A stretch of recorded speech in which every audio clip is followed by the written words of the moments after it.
Thanks for the invitation. Thanks for coming here. I'm really happy to share some of the insights of my over 30 years of experience in doing research on migration. Actually, my migration journey started with a holiday in Morocco back in 1987. I was 17 years old.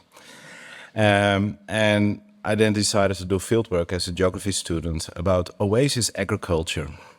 You think it's nothing to do with migration. I thought so too, so I went to the south of Morocco. I was an environmental geographer and stayed there for half a year.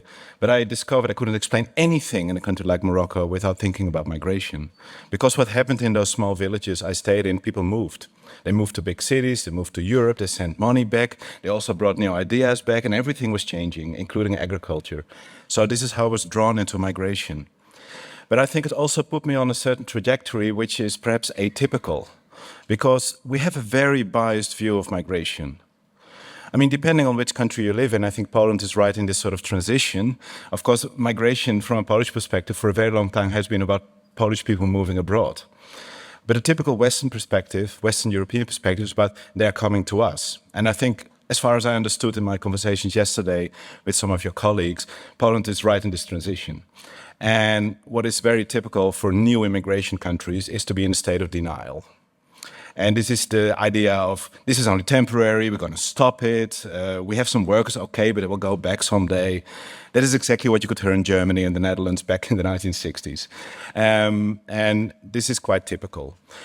We always have this very one-sided perspective of migration. And by and large, I think the narrative in the West is very much dominated by this immigration country perspective, this idea they're coming to us. How can we regulate it? How can we deal with the challenges? How can we stop people that we don't want at the border? There's not enough real interest and understanding of what migration means from the perspective of countries where people come from. And of course, we need both perspectives to have a real understanding of migration. And what typically happens in the transition, that countries that used to be emigration countries forget their own migration past. I mean, the ultimate champion of emigration was Italy. But Italians have completely forgotten about the fact that they were the big emigrators of the previous century, to give you an example. I guess if Poland follows the same pattern, the exact same thing may happen in Poland. Anyway, let me stop those comments. Migration, of course, is a very hot topic. And it seems in a way surprising. You would think a hot topic, a hot button issue. There's a lot of knowledge and interest in the topic. But the funny thing is that we have a whole field of migration studies, which is quite old. We talk about roughly a century of migration science, that very little of that knowledge actually plays a significant role in public debates. I don't have to explain that to you. Politicians, they make a lot of noise about immigration, and it's an extremely polarized debate. And that brings me to what I think is the main problem in the debate, and it also brings me to the need for a very different way of thinking about migration. The problem is the framing. The problem is not a lack of facts. We have so many facts, but facts won't save us. Facts alone won't save us, I would say. Yeah, we need facts, we need evidence, but facts alone won't change the way people look at things. And that has really to do with the framing of the debate. First, the public debate. And second, it has to do with a lack of a scientific view, even within academic research on migration, on the process of migration. We talk a lot about impacts of migration. We don't talk enough about the process of migration. Do we really understand the process of migration? I would say no. Although there is evidence, that evidence rarely ever reaches the debate. And that also explains why so many policies seem, on the longer term, to be failing. I mean, if you look at a longer term perspective, and this is very important because politicians often claim short-term victories, but if you look at the longer perspective, just the European Union. European politicians have been arguing, have been proclaiming now for 35 years they will fight illegal migration. This is not new. We're just on the newest wave of the same narrative I've been hearing my whole life. It's old wine in new bottles. The real question to me is not whether you're against or in favor of migration. Why have those policies systematically failed to address the problems on our borders? That is a challenge. It would be foolish to say we don't have a migration problem. But I think the core problem is, beyond the rhetoric, beyond winning the next election, what have been the long-term results of those policies? I think we cannot but conclude it's been a complete failure. Now, one definition of insanity is trying to do the same over and over and over again and expect different results. I think it's an insane idea that current policies we have will fix the issue. I'll come back to that later. Back to the framing. What is the problem of the framing? I think the problem is the polarized framing in a sort of pro and anti-migration way. And it is, of course, completely silly. Have you ever heard a journalist asking an economist whether she or he is in favor or against the economy? Or a climate scientist whether that person is in favor or against the weather? It's a completely stupid way to talk about migration. Of course, migration has positive aspects and negative aspects depending to whom you talk, of course, from what perspective you're looking at the issue. But of course, it's not a scientific, a serious way to look at the issue. So, if we continue to talk about migration in those terms, but it also includes the pro-migration camp, if you accept those terms of debate, and I guess there are quite some people in the room here that see themselves as pro-migration, get out of that frame. It's not a serious way of discussing migration. Don't take debate, I would say, from the anti-migration camp and not the other way around. It's a silly, unscientific, non-serious way of talking about a serious topic like migration. The key problem is it would be like thinking away a fundamental element of who we are as human beings and as societies. To me, it sounds like a cliche to say, again, migration is of all times, people have always moved, but I think it's a cliche worth repeating. That doesn't mean it's always good or bad. It's there, and it will be there. And if we don't accept that very fundamental fact, we can also not address the challenges that migration could also bring. If the presumption is, or the idea is that migration is like something you can turn off and on like a tap, any policy is bound to fail. And I think this is a presumption of quite a lot of the debates. It's a completely wrong way of thinking. And this simplistic framing has been paralyzed migration debates for decades now, and is a major obstacle for getting a better understanding because it leaves no room for nuance. And in the book I recently written, How Migration Really Works, and the title tries to say is, I try basically to outline a century of evidence of what we know about migration and how it defies many common understandings of migration, both on the left and on the right. This is not only right-wing myths. You see a whole series of misunderstandings about the nature and causes of migration across the political spectrum. So many policies are either ineffective or completely counterproductive because they are not based on a real understanding of migration, of the process of migration. Now, just lumping facts into the debate is not going to help us. Because what's happening on a political level, we're dealing with a lot of propaganda and ideological views that needs to be pushed. So, talking truth to power, as Edward Said has famously summarized the vocation of the intellectual, is not enough. And to quote Noam Chomsky, the power already knows truth, they're busy distorting it. And this is exactly the conclusion I came to when I was studying migration narratives and the way migration is represented, not only by right-wing politicians, also by humanitarian organizations, also by the UNHCR, also by IOM. They represent particular perspectives on migration that are quite biased and quite one-sided. So we just new facts won't help us. We need facts, of course, and the evidence needs to enter the debate, but it's bound to fail if we don't find a different way of not just talking about migration, but also achieving a fundamental scientific understanding of migration, which has been lacking so much.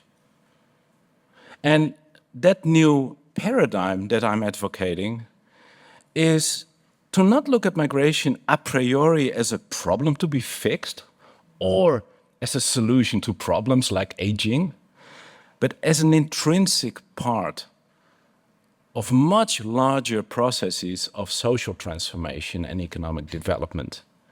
That we will always fail to understand migration if we don't see how migration is a fundamental and therefore inevitable part of much bigger processes of change in different ways than we often think. And that should not only be the basis of a new scientific understanding of migration, but I think also that kind of understanding will also help us to develop policies that will be more effective.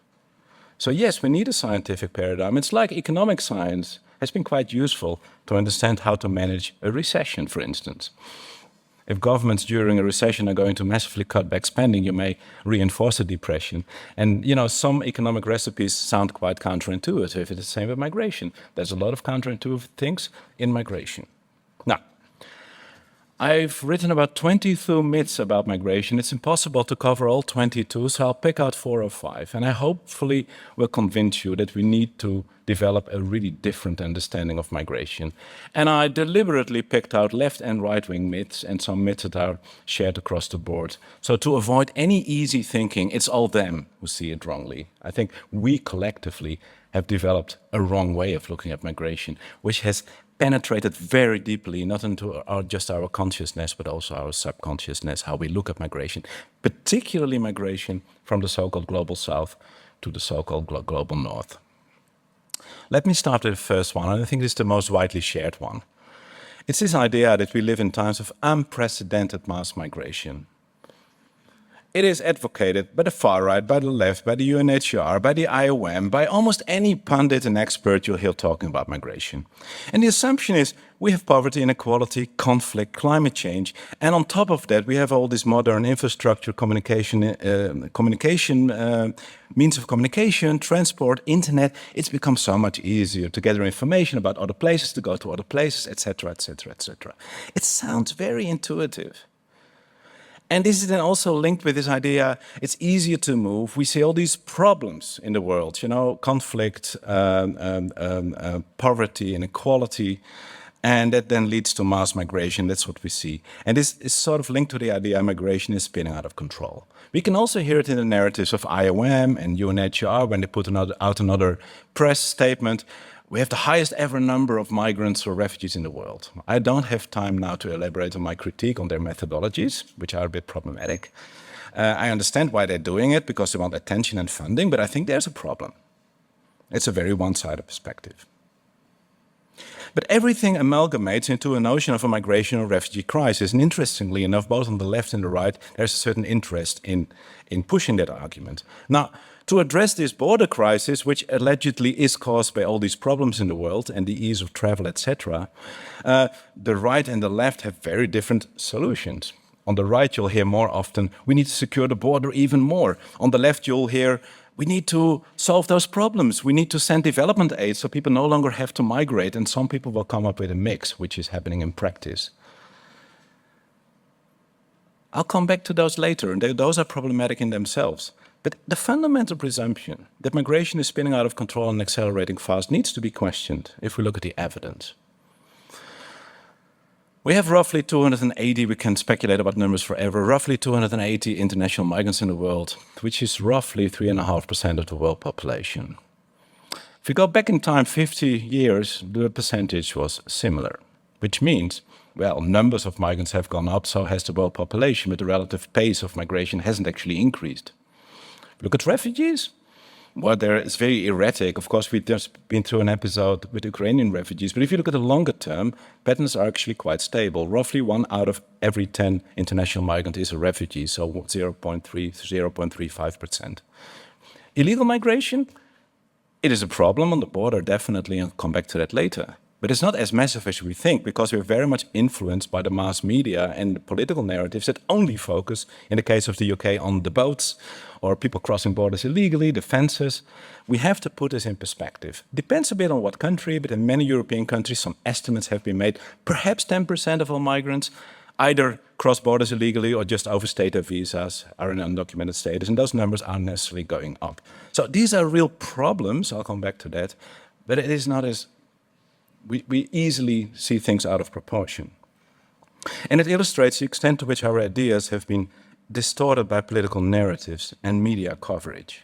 Most migration is legal. Most migration is orderly, as IOM likes to put it. Some migration isn't, but that has probably always been the case. So we don't really see a third world exodus in the numbers. We don't see an invasion if we look at actual numbers. But some fundamental things change, which from a European perspective in particular makes it completely understandable that we think in Europe that migration is at an all-time high. And also in the United States, although that has always been an immigration country, because the character of migration has fundamentally changed. And that has everything to do with the changing place of Europe on the global migration map. Because ever since the so-called discovery of the Americas by Columbus in 1492, it were of course Europeans who for over 4 centuries moved out of Europe to colonize other lands. Soldiers, enslavers, colonists, missionaries, settlers, and later ordinary migrants, of course, colonized the Americas and later on also most other parts of the world. And these were truly huge numbers. Just between 1870 and 1850 and the First World War, some 50 million Europeans on a world population that was way smaller moved out to the Americas. And it was really a huge movement. And did Europeans ever ask permission to do so to the native inhabitants of those lands? No. So this is what I discuss with my students. How do you define illegal migration? Well, European colonization arguably was the biggest illegal migration in human history. Of course, same in Russia. But Russia didn't have to go overseas. They just colonized the Far East, Siberia, Central Asia, up to Alaska. So Europe expanded. And of course, population movement was part of that expansion. This was an invasion. Unlike migrants today, Europeans did come with weapons and gunboats. But since the Second World War, and this is still ongoing, those patterns have been fundamentally reversed. And this is what I call the global migration reversal, which makes it totally understandable that we have a migration debate in Europe. Because Europe transformed from the major emigrating continent in terms of long-distance moves, because people have always moved over long distances. Europeans went to America, Australia, New Zealand.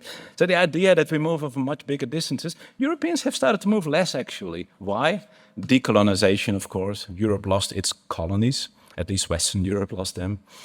And that meant that some people moved back to the mother or fatherland, but later growing labor shortages, growing wealth, aging, all these processes caused increasing labor migration, starting with the so-called guest workers from Southern Europe initially, later from Turkey, North Africa, and nowadays from pretty much all over the world. So Europe has become this attraction point. Well, moving to America, America has always been an immigration country, but migration to America always used to be European, obviously. Preferably Anglo-Saxon. Later on, grudgingly, the Americans accepted Eastern Europeans, Jews, Southern Europeans, who initially didn't really fit into the idea of who's a real American because they were Catholic or Jewish or Eastern European. It's not really what we want, but they accepted it. So the idea of America was still a white nation. When the European labor supply fell away, because things were going so well in Europe after the Second World War, Europeans were basically replaced by Mexicans and Caribbeans, and later on by Asians. So immigration is not new, but the composition of world migration changed completely. Europeans basically stopped moving to America. In 1950, 90% of immigrants in the United States were European. Now it's only 10%. So it's a changing background, the changing ethnic background of migrants that has been the real change, not a sort of overall number increase. And of course, that Europe has become this destination. So it's not about numbers. It's about composition and about the changing directions. There is no swelling flood of desperate people on the way to Europe necessarily. And the vast majority, very importantly, of people move within their own countries or neighboring countries. And perhaps the most significant, did you know there are more internal migrants in China than international migrants in the world? The real migration of modern times, I'm talking about the last 200 years, has been the big transfer from rural to urban areas. About 4/5 of all migrants in the world move within countries. That is the real migration, the real great migration, I would say. International migration is relative, it's 1/5 roughly of all people moving. But the most, I think, significant fact is despite all the problems we have in the world, despite violence, poverty, challenges people have in their livelihoods, at least 96% of the world population is in their native country. There's a huge bias for people to stay at home. That brings me to a scientific point. If we want to understand why people move, it's a very biased question. Let's start by asking ourselves, why do most people actually stay? Cannot be explained by all this push-pull perspective. Anyway, conclusion, yeah, migration can cause challenges, but there's no reason for panic. Second myth we often hear, border restrictions reduce migration. And kind of sounds like a no-brainer, right?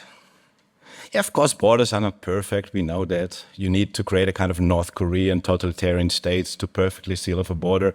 That's probably not what we want. But still, to build a fence and a wall and make it more difficult to migrate legally, it probably will at least reduce some of the inflows. And most evidence seems to suggest in the longer term it will. But still, we have evidence that migration restrictions that are not really thought through, so ill-conceived immigration restrictions, can increase net migration. Net migration is people coming in minus people going out. And that's what interests politicians, because often they don't want migrants to stay. They want them to work for a few years and go back. Well, a scientific view on migration means that we first of all have to understand that migration rarely ever is a one-off move from country or place A to country or place B. It is a circular process. If migration is free, like within countries or within the European Union, people tend to go back and forth a lot. They go to study, pick up a job, visit somebody, stay for a while and go back. Once you lose a job, you've earned enough money, most people, not everybody goes back, some people will stay, but it is a very fluid kind of thing, like migration within a country. The real question is, and this poses the real dilemma of migration policymaker, and that's why I say it's complex, it's not easy. So of course, governments, sovereign states have a legitimate right to want to control immigration, but there are some real policy dilemmas, because if you make it more difficult to come, and this is what we know from a lot of scientific evidence, also econometric studies I've been involved in, the more difficult it is to come, the less migrants are likely to go back. And this is what happened with the guest workers in the 1970s, when Western European countries made it more difficult for them to come from Turkey and North Africa. They stayed put and decided to bring their families over. This is what I call the migration multiplier. So ending up with a much bigger number than the initial workers. This is why a circular flow of Mexicans going to California and Texas mainly was transformed ever since this fence building was started. It wasn't Trump, by the way. It started in 1986. Was transformed in a permanently settled migrant population of often undocumented, up to 11 to 12 million people in Mexico. And this is still what we see in Europe, that if a crisis, a recession breaks out, it's typically the non-EU migrants who stay put and don't go back, and it's European migrants who don't go back. So it is difficult. And some unintended effects may happen. When my native country, the Netherlands, wanted to decolonize one of their colonies called Suriname in South America, the real motive of the Dutch government in 1975 wasn't really to stop to make the country independent. They actually wanted to stop free migration because Surinamese citizens were Dutch citizens. That meant we could not do anything to stop their immigration. So the idea was we push them out of the kingdom, we de-Dutchify the Surinamese and they won't be able to come. Guess what most Surinamese thought with the deadline of 1975 and the introduction of visas in 1980? It is now or it is never. And you got a huge migration wave in which 40% of Suriname's population moved to the Netherlands before it was too late. There are many reasons for this, but one of the mechanisms that also explains why when the UK left the European Union, net migration to Britain quadrupled after Brexit, the exact opposite of what Brexit was supposed to establish. So it isn't easy, it is complex.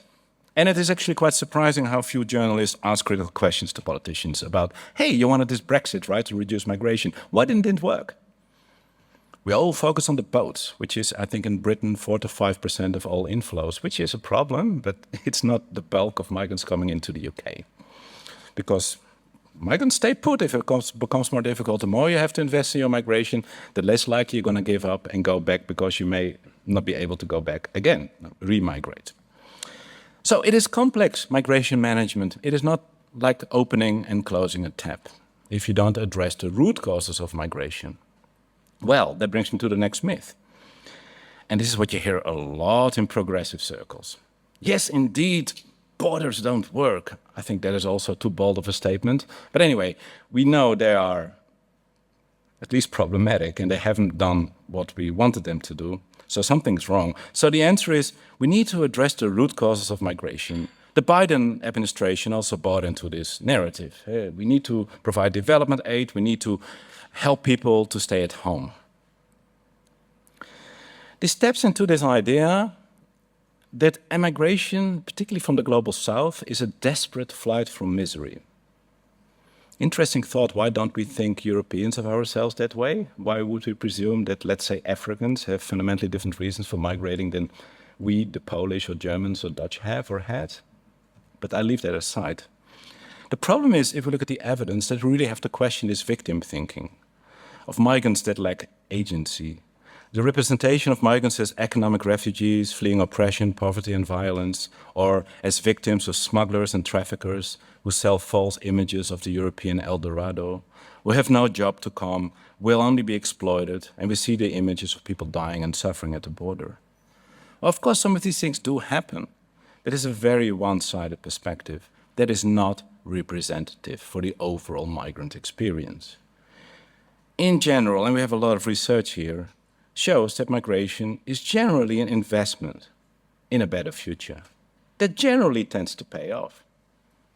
It's an investment. Some investments fail, but most migrants, in my fieldwork, in ongoing fieldwork still in Morocco and in Senegal, if we talk to young people, they see it as an investment. I want to help my family. Look at my neighbor who's in Spain and built his house and sent their kids to university and things like that, or set up a small enterprise. That's really what people have in mind, and they have to prove around them. And that is what is really fueling migration. Migration primarily is driven by hope, ambition, and opportunity. The most important thing is migration is expensive. And that makes us question the whole fundamental assumption that poverty would be the main driver of South-North migration. Actually, we have to reverse the perspective. Absolute poverty deprives people of the means to migrate. The biggest victims of economic crisis, of oppression, warfare, if you'd like, climate change, are those people who cannot move. Because migration is often a way to find better opportunities, to decrease risks of income risks of household, to gain some extra money, experiences, opportunities, which cost money. What are the main emigration countries in the world? Just look around you. Well, we are in one of them, Poland. For the EU, certainly a very important emigration country. It's declining now, but it has been for decades. But just globally, look at the so-called global south. Mexico, Turkey, Morocco, the Philippines. Are these the poorest countries in the world? No, they're all middle-income countries. And that's no coincidence, because we have this theory of the mobility transition. Wilbur Zelinsky, an American demographer, hypothesized it already back in 1971, and Ronald Skeldon, a Scottish geographer, picked that up, and I feel I stand a bit in that tradition. They have always argued that migration has been part of development. People have started moving more when country modernized. When you have this big transfer from rural to urban, when the whole society is changing, people start to get on the move. And this is also backed up by empirical evidence. If poor countries become richer, more people start to move, both from rural to urban areas and internationally. Only when countries really reach high income status, migration tends to decline. And that is exactly what's happening in Turkey and Morocco right now. They're becoming immigration countries for that reason, and Poland is already way beyond that point, obviously. So we cannot blindly apply this to countries, but there are clear regularities. So any form of development in the poorest countries of the world, particularly in sub-Saharan Africa, will inevitably lead to more migration, not because of a lack of development, but exactly because of development. That is not an argument against development. It's just to say, well, it doesn't work like that. And how does it work? And this is why I try to come up with a sort of new theory to explain it.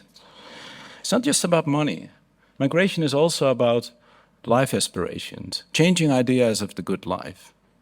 Now, a migrant is a person who's currently living in a different place than you were born. So who is a migrant here? Can I see some hands? Are you amongst the poor and miserable? No. And it tells a story. I always ask this to my students as well. It is a very selective process, as economists would tell it, but it's not just about money and migration being expensive. Migration development, as we call it, let's take, well, there's a lot of contestation about what is development, and we can have long debates about that. But we would probably all agree that poverty reduction and better education is good, right? Quite universally adopted idea. What is that to migration? I think we have to reconceptualize human mobility, first of all, as the ability of people to decide where to live, including the option to stay at home. I already said, most people actually stay at home. That is mobility freedom, having the liberty to stay or to go.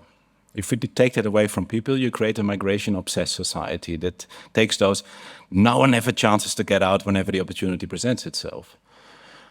The other thing is that we have to reconceptualize in this new paradigm, migration is a function of aspirations and capabilities to move.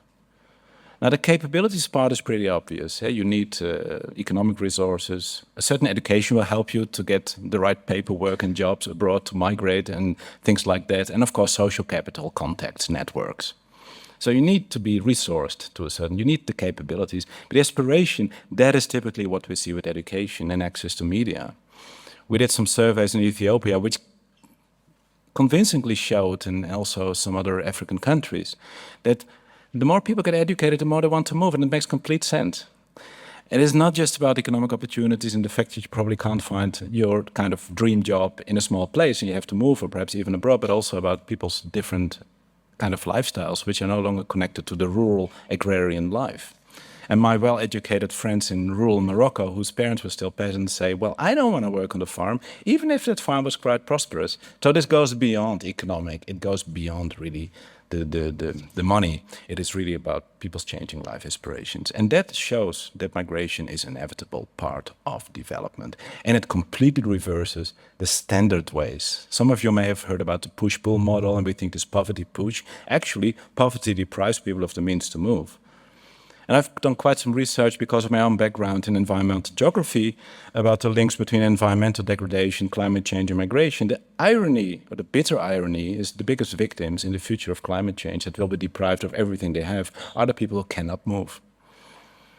And that is also the main reason why almost everybody doing research, there's a broad consensus emerging in this field of research that yes, climate change can lead to displacement, but it will be short distance.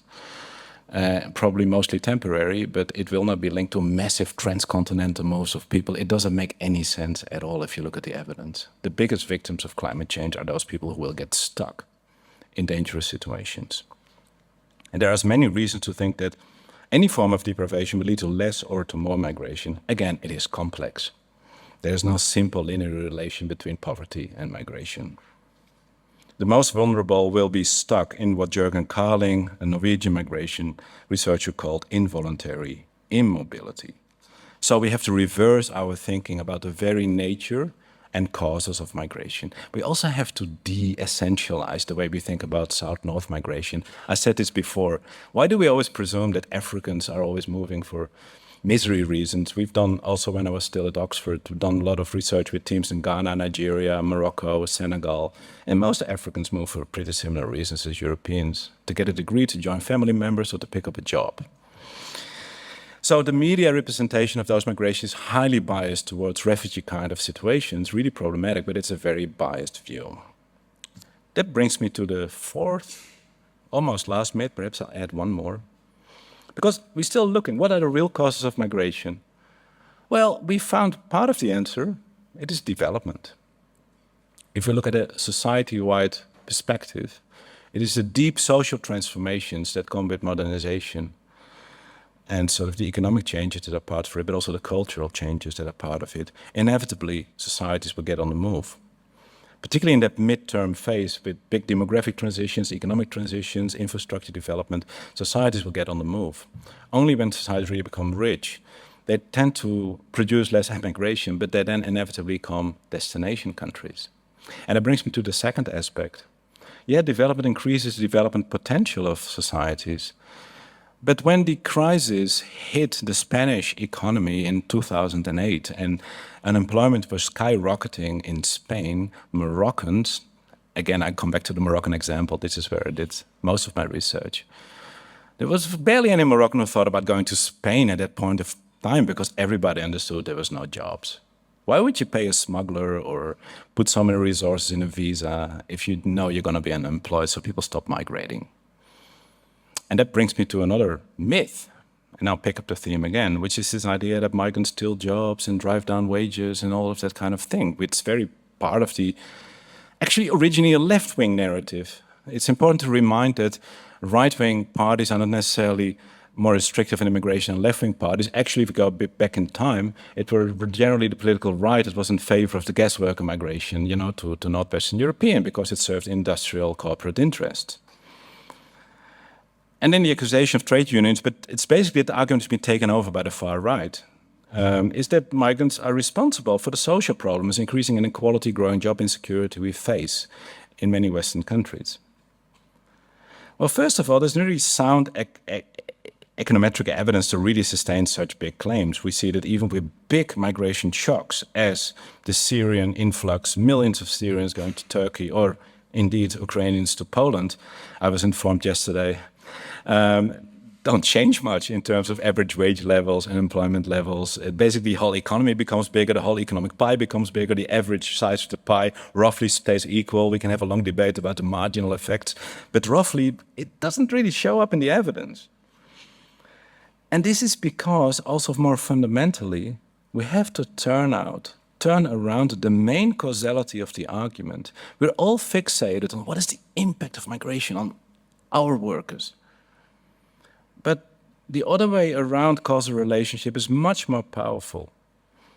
Labor demand is the most important fundamental driver of immigration. Without labor demand, you would almost lose the engine. Of course, family members also move along with labor migrants. Some people move for completely different reasons, but we see it time and again, this labor demand has always been the driving factor, and recruitment, of course, of migrant workers. And this is right now happening in Poland, is in this transition of becoming this big new European destination. In other words, migrants come to fill vacancies, not to take jobs. Most migrants wouldn't show up if there was not a reasonable prospect of finding a job. And this is why we see an extraordinarily high correlation between the business cycle and levels of immigration. If there's not a lot of very low unemployment, if there's big shortages, employers will recruit workers from abroad. If the economy tanks, much less migrants will come and many actually will go back, particularly those who have freedom of movement. Well, that shows something, I think, important if we think about the debate. Because if the business cycle, if the economy is actually driving immigration, by far the most effective way to curb immigration is to wreck your economy. And that's, of course, not what politicians want. So we're trying to sort of create ourselves an illusion. We can have this open, successful market economy, plus an aging population, and we can significantly curb immigration. The English say you can't have your cake and eat it too. And this, I think, is the elephant in the room of the migration debate. We hear a lot of politicians, in my country too. We need, in the UK too, we need higher skilled migrants, but everybody knows we only need higher skilled migrants, but everybody knows that's a lie. Look who's working in the platform economy, look who's delivering food, look who's picking up the vegetables, who's working in hotels and restaurants all across big Western cities, and you know the answer, who's cleaning private homes? It's just not true. But it's this political taboo nobody talks about.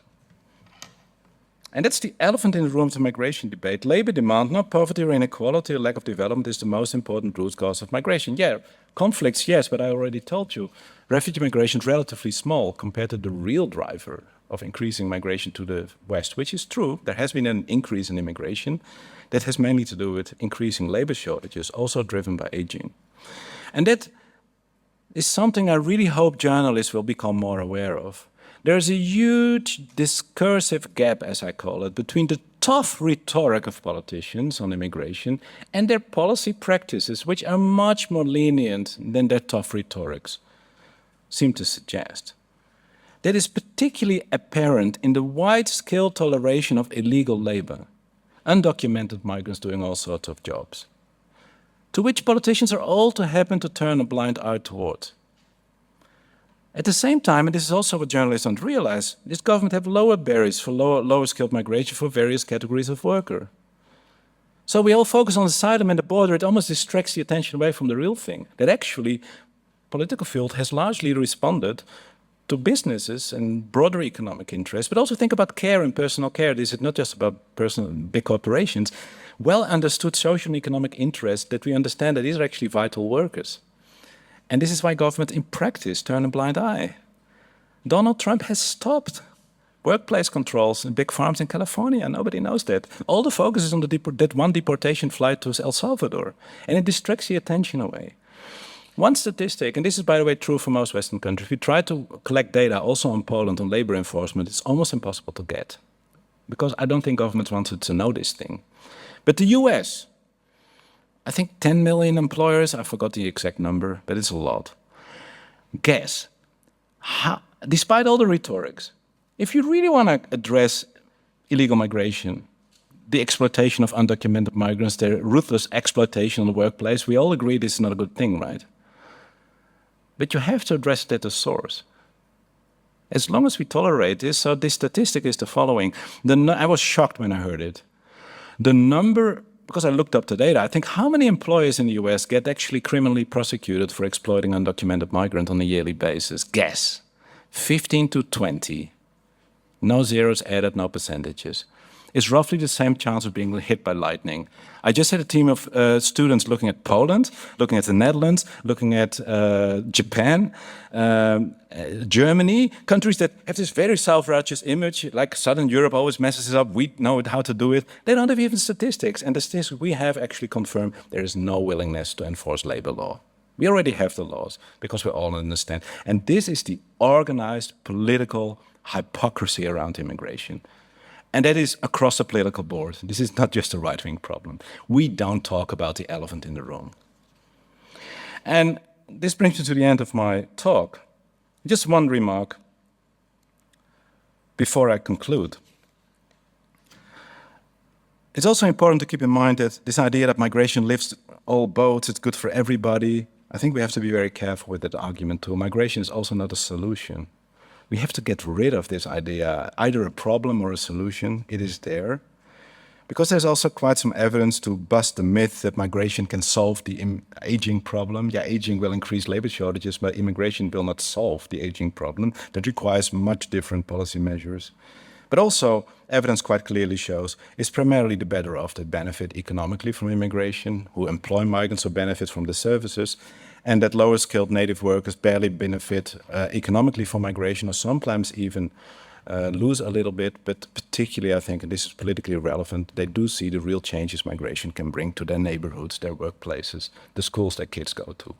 And I think the political elites have been quite blind to that fact. So we have to think, how do we organize migration? How do we avoid exploitation of migrant workers? I think it's part of the problem. And that brings me to my conclusion.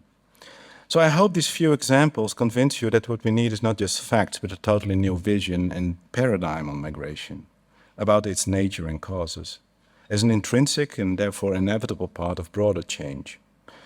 Well, I've been asked the question, do we have a migration crisis?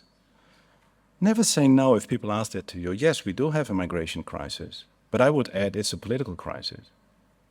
So the inability, I just said, 40 years of failed policies, that's a problem. Migrants suffering, both at the border and workplaces, that's a problem. Problems of integration, segregation, neighborhoods where migrants are marginalized and concentrate, and also native people live, and overcrowding, that's a problem. It's caused by policy failure. With regards to refugees, it's a crisis of solidarity. Just to give the European example, we could deal with Ukrainian refugees all of a sudden, but when it's about non-European, it's suddenly a different story. Numbers are actually smaller.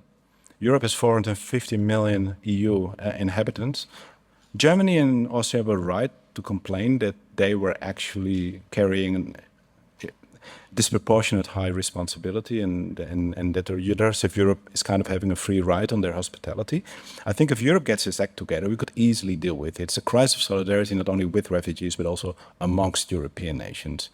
The Dutch far right may champion Viktor Orban, but what I don't say is that before Viktor Orban doesn't accommodate refugees, they will move on to the Netherlands. So it is a constant shifting away of the problem to your next neighbor, and that's not a solution. The only solution, there's no easy solution to the refugee issues, is of course your real European solidarity between borderline states and between states further afield. With regards to the rest of migration, which I want to stress is the bulk of migration, we need to address. The crisis is a crisis of political hypocrisy, in which acts of political showmanship and migration scapegoating conceal the true, much more liberal nature, I would say neoliberal nature of our migration policies, or actually the policies that are not implemented. And the huge gap between tough rhetoric of fighting illegal migration on the one hand and the large-scale toleration of the employment and exploitation of both legal and undocumented migration. Now, I don't want to end on this pessimistic note. I think the hypocrisy is an important thing. And anybody who gets involved in public debates, since the publication of my book, I've been in a lot of TV studios, a lot of debates. And this is one of the things I discovered. You have to acknowledge there are problems with migration. Doesn't mean you're against migration or you're migrant scapegoating, but you have to play the ball back into the political court. We have to address this political hypocrisy. Why do the same politicians that proclaim to be against immigration tolerate all these abuses and exploitation of migrant workers, people will always keep on coming if that continues, because it's still much better than to stay in, let's say, Mexico, Morocco, or Senegal. People will keep on coming because there's a big gain for them in migration. Remittances are, 3, 4, 5 times more than development aid. So for migrants, personal migrants, there's a clear gain in migrating. So as long as we tolerate that they find work, even if they get exploited, people will keep on coming. However, what I also discovered while doing background research for my book is that the reason for to be optimistic, to break through this polarization and this deadlock. And that is actually based on long-term opinion research, which kind of challenges the myth that the public has generally turned against immigration. Actually shows that most people have rather nuanced and often quite ambiguous position about immigration.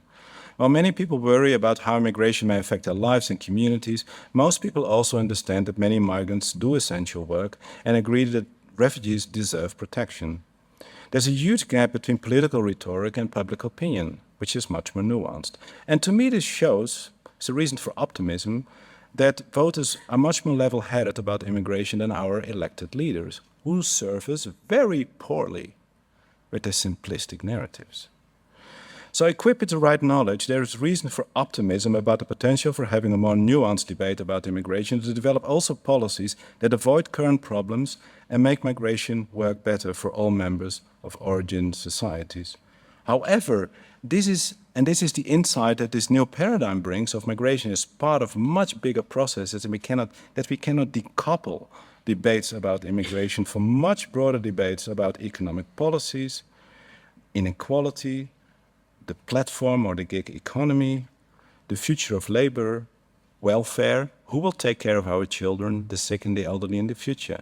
And to me, and this is also the final point of my book, that ultimately any sensible debate, any real and serious debate about migration should therefore be a debate about the kind of society we want to live in. Thanks for your attention.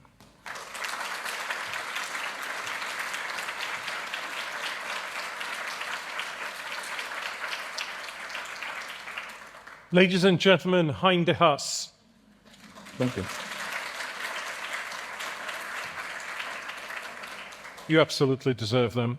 And now we have Alex over there, who is one of our great volunteers. And questions. Do we have any questions in the question jar? Or do we have, I can see one hand very high up over there. And Alex, the next person, is sitting here. Thank you so much for brilliant lecture. I really enjoyed listening to this. My name is Karolina Sobczak-Szelc from Warsaw University, from Center of Migration Research and Faculty of Geography and Regional Studies. I need to admit that somehow I followed your path. I did my research in Egypt in 2003, in Morocco since 2004, then in Tunisia, Tanzania, Bangladesh, also Peru. And I was listening and admitting that we conclude with so many common conclusions. However, I see some, maybe not gaps, but points that are not fulfilled. You've mentioned that most of migrations are internal. You've mentioned about the aspirations, capabilities to move, actually not talking about aspirations, capabilities to stay. And that the point that actually shows also my research, that people's aspirations, capabilities to move and to stay change along the migration trajectories. Sometimes they aspire to reach United States if they flee Venezuela, but it seems on the way that Lima in Peru is just enough. The changes are between generations, so all the generation, the city is enough, the younger is willing to move forward to Europe, not seeing their aspirations or their capabilities to stay in the city, which was their primary goal. Yeah. And just like, I fully agree with the idea that like migration is not a risk. I see it as a challenge that we need to manage. Thank you so much. So it was rather a comment than a question.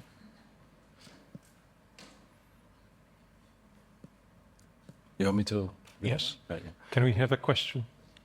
Yeah, I mean, of course, I couldn't deal with the complexity. I think you're fully right to say aspirations are not just about moving, but also about staying.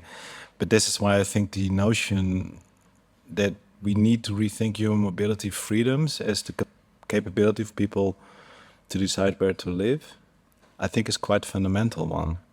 Because if we also want to understand why some policies tend to create these huge migration waves, which then become self-defeating, because the sort of huge influx of people, once you open this border, will then create political panic, which will lead to political backlash, and then it becomes very difficult. I think it's partly explained by the fact that people don't have these mobility freedoms. So when I talk to young Moroccans of different generations, there's Moroccans of different generations. The old generation, less people above my age, they still remember they would just have their own gap years, like many Europeans have them, right? They would go to Spain, not necessarily to settle, to work a bit, to have a good life, to go to a bar, to meet a girl, you know, things like that, and go back. Most of them would go back. Migration is not just about a means to an end. It's also about living the life, particularly for young people. And most of them would then conclude to go back. Some of them would, of course, end up staying.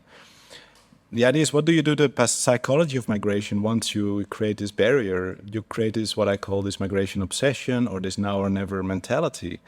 And then you get, I think, what we see actually on European borders. And that poses a huge policy dilemma. But I don't think policymakers take enough in the psychology of migration into account. I hope that's kind of an answer to your question. Yeah. Pavel Kaczmarczyk, I had two questions, in fact. And the first one is inspired by you because you mentioned Wilbur Zelinsky. And in one of his phases, he predicted that at some point we should be able to avoid mobility. Yeah. So the first question is, what do you think will or could be the impact of technologies and technological change on migration? Yeah. And the second point is about the book. Because in my opinion, it's just a powerful myth-busting exercise. And it's interesting because when I just discussed it with my students, they found it very persuasive. And my question is, what about politicians and policymakers? What's their reaction? So if you could just comment on this. Yeah. Thanks for both questions, excellent questions. The first one, yeah, I do try to address it in my book. It's one of this idea that technology, so I try to challenge the myth like poverty increases migration. Well, beyond some point of deprivation, poverty can deprive people of the means to move. But I think this question is also fundamental. Actually, some research seems to show and seems to confirm. I mean, Zelensky was quite visionary. He 1971, he already said, I hit this graph, increased mobility, technology absorbing mobility. And he almost foresaw Zoom and things like that, although there was no computer at his time. But this is his fundamental scientific understanding that, again, it's a very sloppy way to think that technology and easier transport and communication will increase migration. Well, it evidently increases non-migratory mobility. I'm lumping in another concept. So commuting and tourism and business visits. But yeah, nowadays you can, even without moving, you can do many things. And there is actually evidence that In the most advanced economies, mobility is going down. Most people can work on distance, and most people don't want to give up everything in their homes just to have a slightly better life because people already have it quite good. So part of Zelensky's framework is also that migration and mobility will go down at some point. So we may actually face a future which is almost impossible to imagine for current policy environment of decreasing mobility. But there is actually, I remember that European policymakers, I remember when the Schengen visa was introduced, 1991 was a big debate in Morocco as well.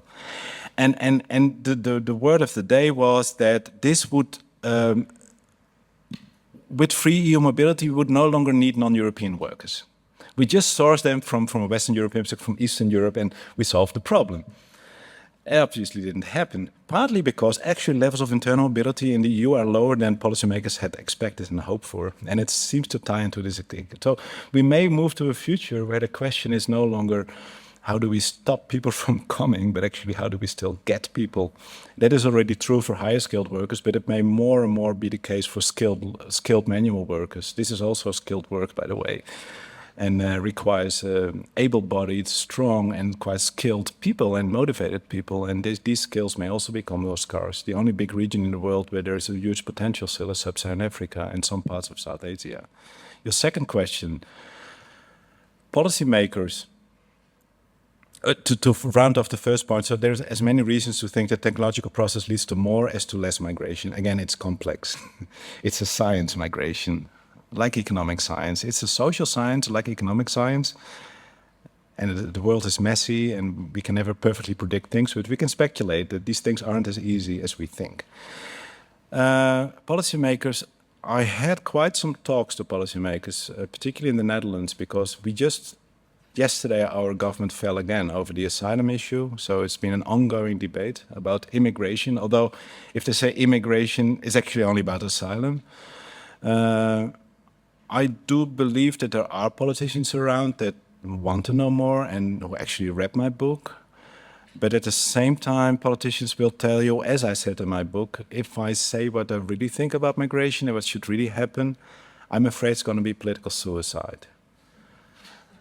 Nevertheless, I do believe there is an electoral potential to tell this other story about migration. You will never attract the staunch, racist, far-right voter, but many people who vote for those parties are not necessarily racists. They may have certain worries about immigration. And I think if you see what is happening in some neighborhoods in Western Europe, where we consider migrants as workers, but not as people, and that reminds me of Max Frisch, the Swiss writer's famous dictum, we wanted workers, we got people instead. If we don't think about the social consequences, if we don't take care of those workers who we let in, and this is exactly what's happening right now all across Europe, we exploit workers, both legally and undocumented workers, that will create the next integration problem. And then we blame the migrants. Actually, it is governments who don't take responsibility, who sway to business lobbies to let people in, but don't take care of them once they want to settle and form families. And we create the next guest worker illusion. And I do think if there would be politicians, that's my hope, that dare to tell a new story. And I think I'm moderately optimistic, also based on opinion research. There's a big electoral base of people who are actually fed up with their hearing from politicians, which is mostly closed border now, but also the open border narrative. Both are just slogans. It's not any serious policy proposition. So I'm still hopeful. Otherwise, I wouldn't do this work. Thank you very much. Last question, because we're already encroaching on lunch. Thank you. I'm keeping the mic. I'm the chosen. Thank you very much for your lecture. It was absolutely great to listen to you and to see you face to face. My name is Justyna Nakonieczna-Bartosiewicz. I'm specializing in international relations, and this is also the question referring to the migration from this context. And what is your opinion about the prospects that the United Nations present in Global Compact for Migration change the attitude to the migration? Because I have impression that this is the international document that had this idea to change the paradigm of the perception of the migration. However, in European countries, including Poland, it failed. we were against, I mean, the Polish government was against this, and a lot of countries decided to quit and to keep the position of the perception of the migration in the, let's say, classical, regular form, not going beyond. And have you searched this problem? What is your opinion about this? Thank you. I think the global compact, I mean, the idea that the global compact will become directive in the same way as many other international law is working, being enshrined into national legislatures, I think is pretty slim right now because of the fundamentally opposed interests between the main sending and the main receiving countries. So to put it very, very boldly, there is a certain interest in many destination countries to not give too many rights to migrants, to see them as people you can use economically. And of course, origin states have an interest in defending the rights of their immigrants. So there is this fundamentally opposed interest. So that is, and secondly, we have sovereignty. We are living in a world of nation states, and any form of freer mobility is only possible if you give up some of that sovereignty. This is why the EU was such a hot button issue in the UK, because Brexiteers were right in a way to say, well, as long as we're part of the European Union and we have European citizenship, we can't stop the Polish to come. And so that was an empirically correct analysis. I'm not saying I'm in favor of those disintegration processes, but that is a lot. So, but I think it's an illusion in the short to medium term to think that the whole world will become one nation. So we still need immigration policy. So we will see those fundamental oppositions. However, I think it's good that countries talk about these things. I do really believe if we keep on talking, however imperfect those compacts, including the European sort of mechanisms on refugee, I have a lot of criticism on that as well. But at the same time, it's good that there is discussion. And I think in the longer term, that can create a better understanding. And also, I think some common interest and understanding that it is not a zero-sum game, because I think that's the main point. If we organize mobility in the right way, both origin and destination countries can benefit. And I think that requires, Max Weber talked about the slow boring of hard boards, you know, to establish long-term change. But I think it's good that people are talking and that we make errors too. And we see that it doesn't work out. So I make no illusions about the compact solving all these things, but I think it's good there's a forum and people are meeting, and it can also take away some prejudice. So I think in the longer term, that's a good thing. Thank you very much. Once again, Hein de Haas. Thank you.